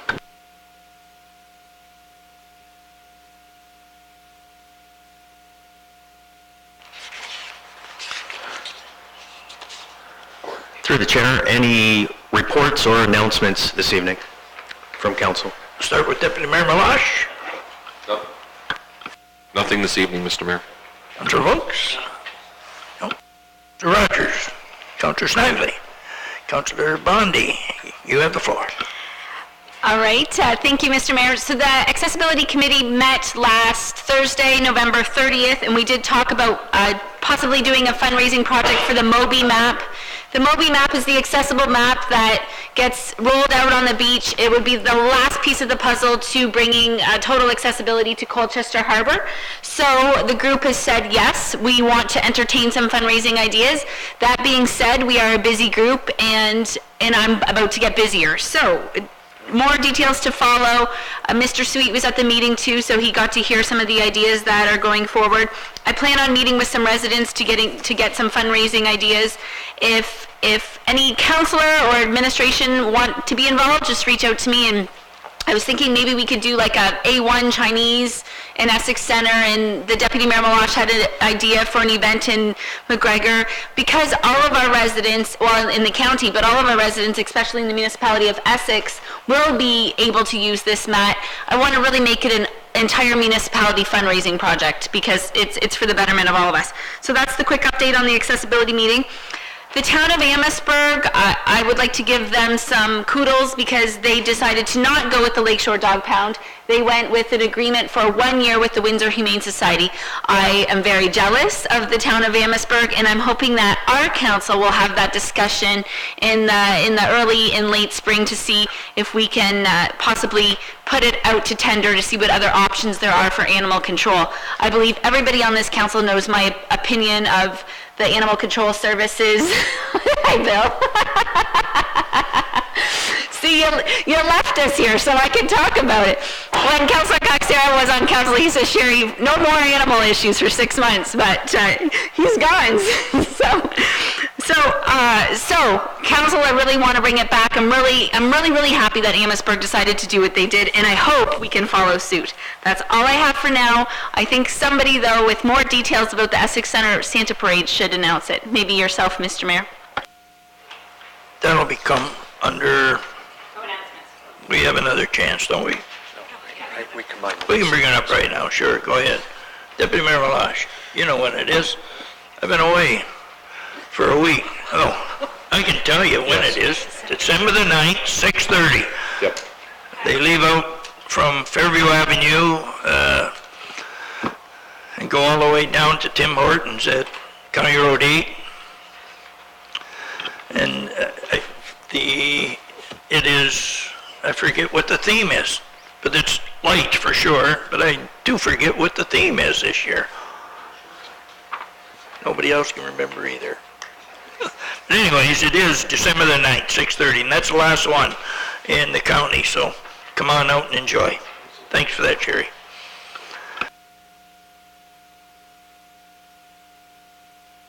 Item 18, bylaws.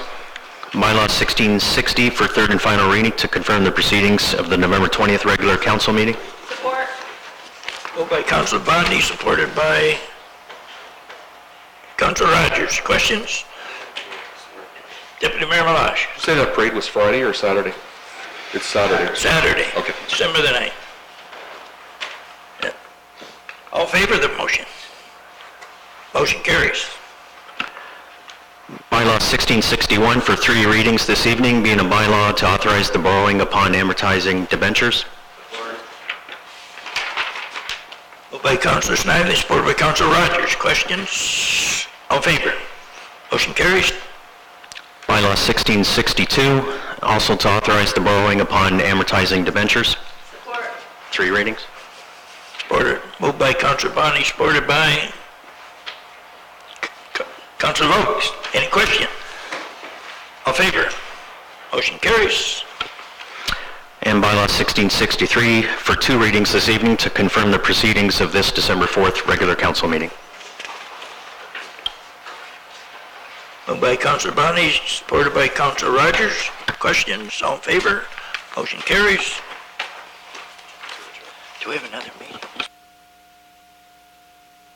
Oh, looking for a motion to adjourn. Deputy Mayor Melange, supported by Councilor Bonnie with a chuckle and, beg pardon? You want to stay? You can, sir. All in favor? Motion carries. Have a great evening, everyone.